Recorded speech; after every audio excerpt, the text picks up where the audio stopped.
Hi hello నమస్తే welcome to my vlog. This is నైతం. మంచో చెడో నాకు తెలిసిన 4 మాటలు మీకోసం.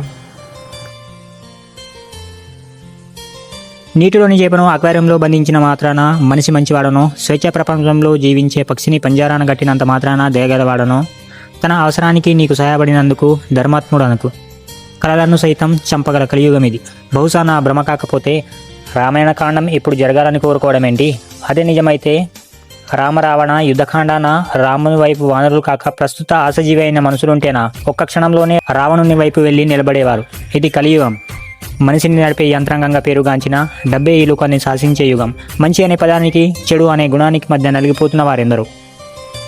నువ్వెంత మంచివాడైనా సరే నీ ముంగట టైం పీరియడ్ లేని నటనను నీకు సినిమాగా నీ కళ్ళ ముంగట ప్రదర్శించే మనుషుల మధ్య జీవిస్తున్నావు. జాగ్రత్త. పుసుకున నీ నోటి దూలనో లేక నీ అలవాటునో లేక తెలిసి తెలియకనో ఒక మంచి పదాన్ని వాళ్ళ ముంగట వాగినావా, దానికి టైటిల్ మ్యూజిక్ యాడ్ చేసి మరీ సౌండ్ డీజేలలో మోగించగల డైరెక్టర్లు వాళ్ళు. వాళ్ళ ముంగట నువ్వు ఒక సైడ్ క్యారెక్టర్వి మాత్రమే. అందుకే వీలైనంతగా ఒంటరిగా జీవించడం నేర్చుకో. నీకు నీ బాధలు నీ కష్టాలు చెప్పడానికి ఎవరు తోడుండకపోతే చెప్పు, నేనుంటాను. ఇలా చెప్పేవాళ్ళు సొల్లే అంటావా? నిజమే, నువ్వు అనుకోవడంలో తప్పు లేదు. ఎందుకంటే నా మాటలు ప్రతి ఒక్కరికి నచ్చుతాయనుకోవడం నా భ్రమ.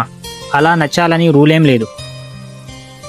బట్ అలా నచ్చిన వాళ్ళకి నా వాయిస్ బాగలేకపోయినా సరే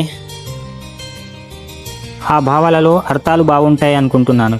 థ్యాంక్ యూ. బాయ్.